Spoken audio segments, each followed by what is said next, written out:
तो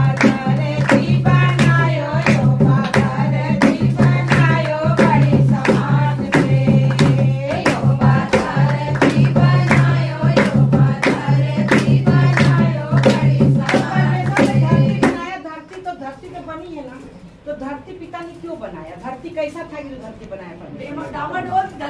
धरती बिल्कुल ऊबड़ खाबड़ थी, डामाडोल थी, कोई मतलब वो समतल नहीं था। तो परमेश्वर ने धरती को क्या किया? समतल किया। तो धरती है क्या है? धरती में परमेश्वर ने क्या कहा है? स्वर्ग मेरा सिंहासन, अब पृथ्वी मेरी चरणों की चौकी है।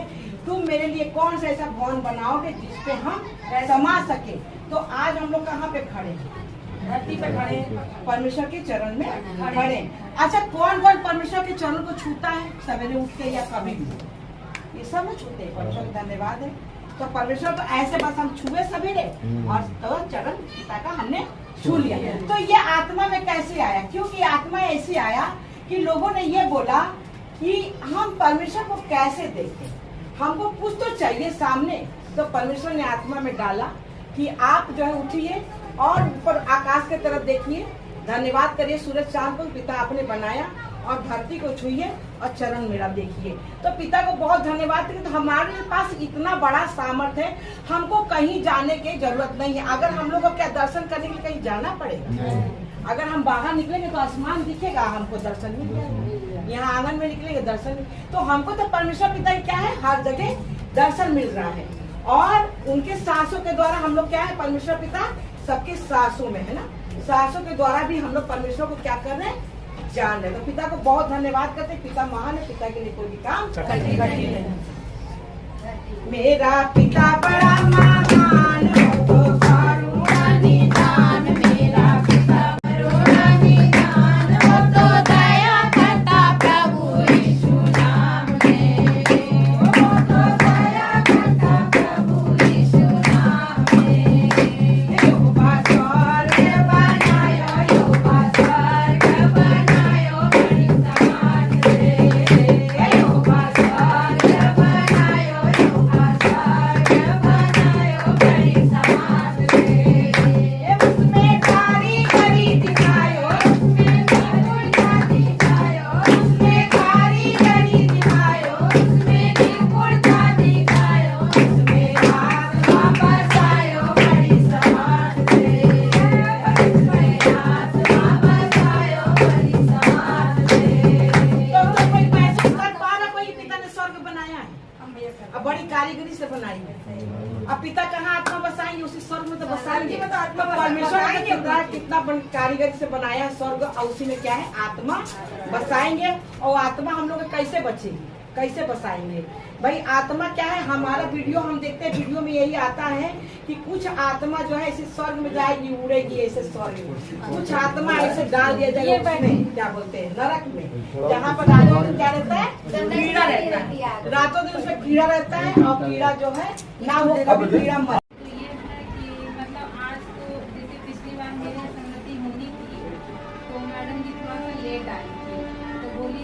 प्रार्थना कर लेना। तो मैंने कहा ठीक है। तो अभी मैं अपनी लड़की से कह रही थी कि तू जल्दी तैयार हो जाता है, आज भी लेट हो जाएंगे, प्रार्थना में तुम्हें करना पड़ेगा। लेकिन पिता का बहुत धन्यवाद करते हैं। मेरे अंदर से चाहत थी कि मेरी पहली प्रार्थना इन्हीं के मुँह से, तो वो प्रार्थना इन्होंने ही अपने मुँह से आगे किया समय से।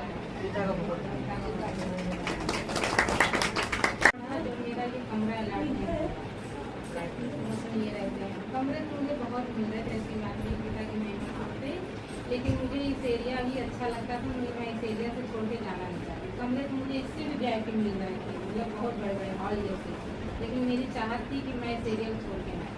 पिता दीदी ने जैसे ही मेरी प्रार्थना करी है, मतलब मैं गई कई जगह सत्संग में बहुत जगह गई, लेकिन मेरी प्रार्थना कहीं नहीं लगती, कहीं नहीं। मैंने ये रेलवे वालों की कॉलोनी है ना।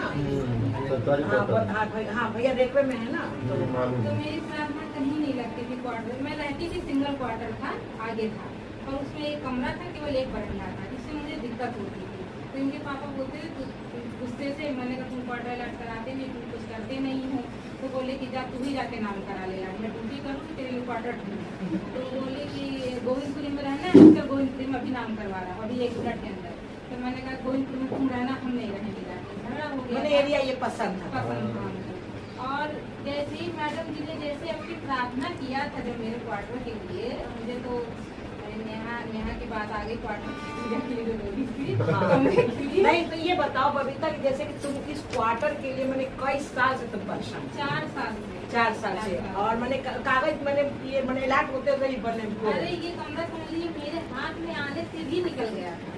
जब पिता की प्रार्थना हुई तब मिला। आपकी जब प्रार्थना आपने किया था हाँ। तो मेरा कागज ऑलरेडी वहाँ बना दिया था अधिकारी बोला कि राजू तुम वहाँ पर जाना, तुम्हारा कागज मैंने बना दिया अलॉटमेंट का।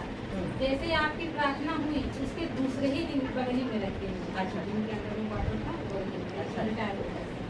तो वो भी मतलब उनकी वाइफ से उससे मेरा व्यवहार था कि मैं कहती थी आंटी जी से अंकल जी तो कुछ करते नहीं, थोड़ा सा करवा देते। तो बोली कि मैं क्या करूँ, राजू तो जाता ही नहीं है, राजू की गलती, राजू कभी जाता है इतनी बार अंकल ने बुलाया। मैंने कहा जाने को तो नहीं जाते हैं, लेकिन अब जैसे आपकी प्रार्थना हुई है वैसे मेरा दूसरे दिन आ गया कागज बन जाए, ये तुमको क्वार्टर मिल गया। ये तो मैंने चाहा थी तो परमेश्वर बहुत धन्यवाद है। और जो इसमें हाँ। रहती थी वो केरल की थी, वो भी मतलब उसमें जुड़ी थी, वो तो केरल के लोग जो धर्म मैंने इनका कहने का मतलब ये है कि हमको क्वार्टर मिल रहा था, लेकिन और कहीं मिल रहा है कि हमको चाहत थी कि यहीं पर क्वार्टर मिले। तो ये इनको पिता का धन्यवाद है। और 4 साल से ये लगी थी, क्वार्टर इनको नहीं मिला। क्वार्टर हमको डबल 3 का मिल रहा है, इसमें तो 2 ही कमरे हैं, 3 कमरे का मिल रहा है। बल्कि इनके साथ पापा के साथ रिटायर हुए, बोले राजू कमरा लेना है तो ले लो, बोले कह रहे यार मैं तो ले लूँ, लेकिन इनको ये कह रही थी खाली है, इनको चाहत यही थी तो परमेश्वर ने इनको यही दिलाया। इस हाँ। कमरे की चाहत थी मेरी।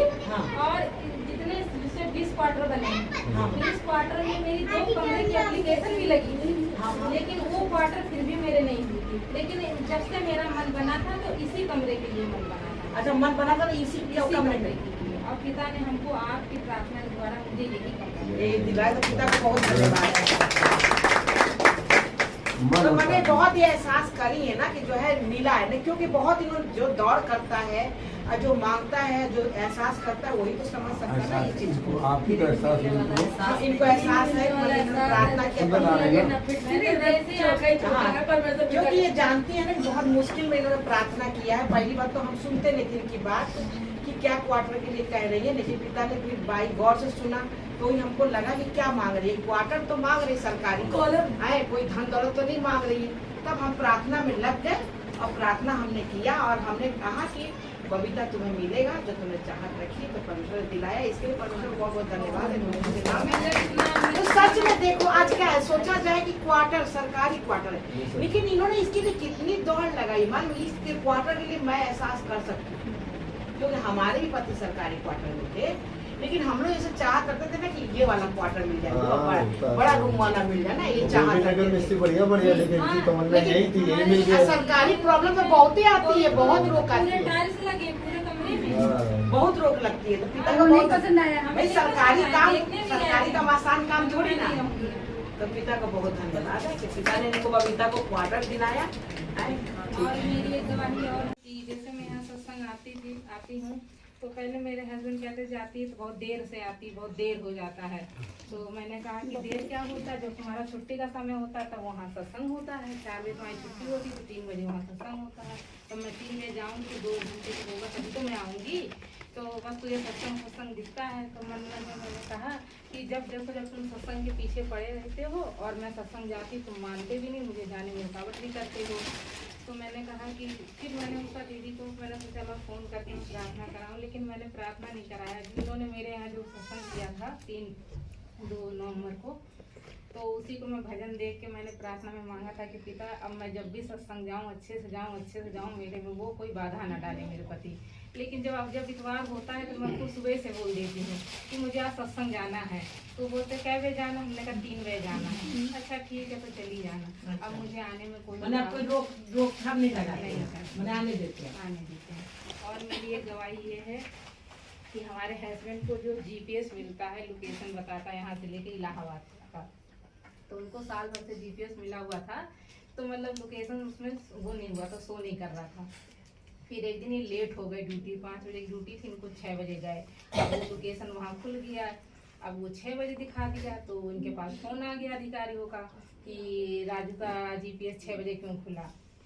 तो अब हम पूरे घर में परेशान हो गए, भाई ड्यूटी है ऐसी।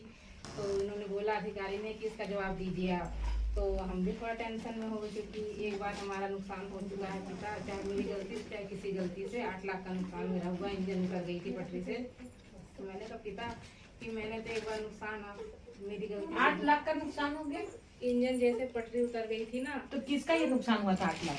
मेरे हस्बैंड का हुआ था। अच्छा, तुम्हारे हस्बैंड का ही 8 लाख, मतलब इनको भरना पड़ा 8 लाख रुपया? भरना नहीं पड़ा, रिटायरी तक का नुकसान कर दिया ना उसने। अच्छा 2 साल का एग्रीमेंट रोक दिया था, और जो रिटायरी में जो मिलता है उसका भी उसने कर दिया। अच्छा, तो 8 लाख नुकसान हो गया। हाँ, हुआ था। 2021 की बात है। अच्छा, तो मैंने कहा पिता जो आपने दिया मैंने उसको स्वीकार किया, लेकिन अब ये चीज़ नहीं होना चाहिए। फिर इन्होंने जवाब दिया कि मैं जब वहाँ पर चेक कर रहा हूँ लाइन, तो मैं जीपीएस देखूंगा कि पहले लाइन देखूंगा। तो चलो जवाब दिया इन्होंने लिख के। फिर वहाँ से मैसेज आया कि कोई बात नहीं, आइंदा से ध्यान रखना। तो पिता का लाख मैंने आपकी वही चीज बच गया, मैंने ना तो ये फिर हो जाता तो फिर नुकसान हो जाता। हाँ, क्योंकि जीपीएस जो था ना वो शो कर लोग इलाहाबाद तक लोकेशन जाना चाहिए। अच्छा। अब उस समय कांटेक्ट में नहीं था लोकेशन, वो अचानक से लोकेशन फिर खोला उस तारीख से। ये थी 16 तारीख से। ये जब तुम्हारा ये जीपीएस से 8 लाख का बता रहे नुकसान हुआ, कब की बात है वो? ये 2021 की बात है। तो अब सच्चाई को जानी थी। हाँ, 19 से हम आने लगे, जब 19 में वो हादसा हुआ था। अच्छा, लेकिन जब इनके साथ ये हादसा हुआ था 8 लाख वाला, तो इनका साथ नहीं हो रहा था। पिता की इसमें कोई गलती नहीं, मेरी भी गलती नहीं है। पिता जो भी है पिता की महिमा से हुआ, लेकिन उसमें ये था अधिकारियों ने इनको जबरदस्ती किया था। अच्छा। भाई आपकी तुम ये घबरा गई थी कि जो है ऐसा तो नहीं कि मैंने वो चीज हो जाए तो तुमने अपनी प्रार्थना कर लिया। हाँ। तो वो चीज रुक गया। गया। मैंने जीपीएस जो है मैंने क्या मैंने उसको क्या बोलते हैं? जीपीएस। हाँ। मैंने कहा पिता मैं तो एक नुकसान भुगत चुकी, लेकिन मुझे अब नुकसान नहीं चाहिए पिता। और मैं उषा दीदी का भी बहुत बहुत धन्यवाद करती हूँ, और मुझे ये नहीं चाहिए। फिर भी मैंने प्रार्थना किया विश्वास से। मैं सो गई, ऐसी प्रार्थना मनी मन करते करते सो गई। सोने के बाद फिर उनके सुबह मैसेज आया कि आई बबीता कब की बात है ये तो परसों नरसों की बात, 10 दिन। परसों नरसों की बात है। देखो पिता का बहुत धन्यवाद यीशु के नाम में, बताइए। तो ये नहीं तो नुकसान हो जाता फिर ना। नुकसान हो जाता। तो मैंने कहा अब तो खैर 5 ही में, मैंने कहा देखो अब समय से जाया करो, समय से आओ। तो कह रहे कि 5 बजे का सुबह बहुत होता, थोड़ा बहुत तो लेट होने हो ही जाते हैं। तो फिर अधिकारी ने बोला कि आइंदा से अब ध्यान रखना राजू, अब आपकी वार्निंग है, अब हम नहीं वो करेंगे। क्योंकि अधिकारियों के एक के ऊपर एक फोन आने लगे थे। अच्छा। तो पिता का बहुत बहुत धन्यवाद करती हूँ। फिर ये बोले कि कुछ नहीं होगा, ऐसे ज्यादा मेरे पास रोकेगा। अब मैंने कहा होए ही ना ये चीज, होए ना। तो पिता का बहुत धन्यवाद। तो पिता से तुमने कह दिया ना, और जब तुम आई थी तब इतना तो कोई जानकारी था नहीं, तुम पिता से बोलो। तो वो नुकसान हो गया था 8 लाख का, आप पिता ने वो बचा भी लिया। नुकसान मेरा नहीं होता जब इनसे जो ऊंचे जो अधिकारी हैं उनको मिल गई थी ये चीज। अच्छा, उनको ये चार्जशीट मिल गई थी, तो उन्होंने गुस्सा में आके इनको दिवा के गए थे। उनका ट्रांसफर पनकी हो गया था, तो बोला कि मुझे दिया गया तो फिर राजू क्यों बचेंगे, राजू को भी दिया जाए। तो वो चुप्पे से इनका लेटर निकलवा के गए थे। अच्छा, तो पिता का बहुत धन्यवाद।